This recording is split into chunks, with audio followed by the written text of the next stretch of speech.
বাজারে সয়াবিন তেলের সরবরাহ আগের চেয়ে কিছুটা বাড়লেও চাহিদা অনুযায়ী পাচ্ছেন না দোকানিরা। তারা বলছেন যে 5 লিটারের বোতলের এখনো তীব্র সংকট রয়েছে। দীর্ঘ সময় ধরেই বাড়তি দরে ভোজ্য তেল কেনায় বাধ্য হচ্ছেন ক্রেতারা।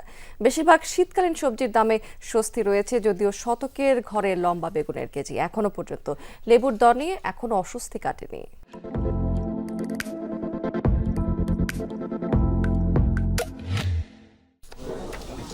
প্রায় আড়াই মাস পরে বাজারে সয়াবিন তেলের সরবরাহ কিছুটা বাড়লেও পুরোপুরি সংকট এখনও কাটেনি।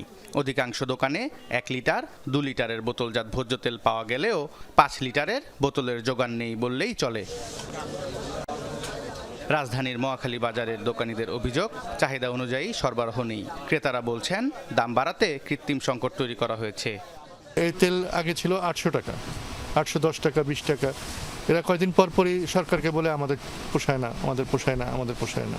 তারপর 850 টাকা হলো, 152 টাকা হলো। লোকজরি ছিল যে তেল বাজারে চাইলে পাওয়া যেত না, এখন বর্তমানে স্বাভাবিক তেল পাওয়া যাচ্ছে, প্রত্যেকটা দোকানে মোটামুটি তেল পাওয়া যাচ্ছে। আগে দিতাম আপনার 10 কার্টন হলে 10 কার্টন পেতাম, এখন মানে 10 কার্টন হলে 10 কার্টন পেতাম, 10 কার্টন জায়গায় 4 কার্টন। আগের থেকে একটু পাইতাছি কিছু, তারপরে পুরোপুরি যে আমাদের যেরকম চাহিদা কাস্টমারকে দিতে পারতেছি না সেরকম। লেবু ও বেগুনের বাজারের উত্তাপ কমছেই না। প্রতি কেজি লম্বা বেগুন বিক্রি হচ্ছে 100 থেকে 110 টাকায়। প্রতি পিস এলাচি লেবুর দাম 25 টাকা। করলা, পটল, ঢেঁড়সের জন্য ক্রেতাদের গুনতে হচ্ছে 100 টাকার উপরে। তবে স্বস্তি রয়েছে শীতকালীন সবজির বাজারে। ফুলকপি, বাঁধাকপি, টমেটো, পেঁপের জন্য ক্রেতাদের দিতে হচ্ছে 30 থেকে 40 টাকা।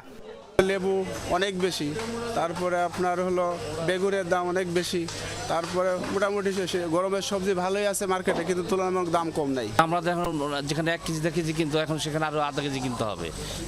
মানুষ খাওয়ার দাম মানে পণ্যর কেনা কমাই দিবে। এখন বেগুনের দাম কমে নাই। বেগুন গত সপ্তাহে ছিল 120 টাকা, 100 টাকা, এখন এই দাম। আর লেবুর দাম বেশি, লেবু 100 থেকে 120 টাকা হালি লেবু। তবে 15 থেকে 20 টাকা বেড়ে প্রতি কেজি সিম বিক্রি হচ্ছে মানভেদে 60 থেকে 80 টাকা। সোবহান চৌধুরী, যমুনা নিউজ, ঢাকা।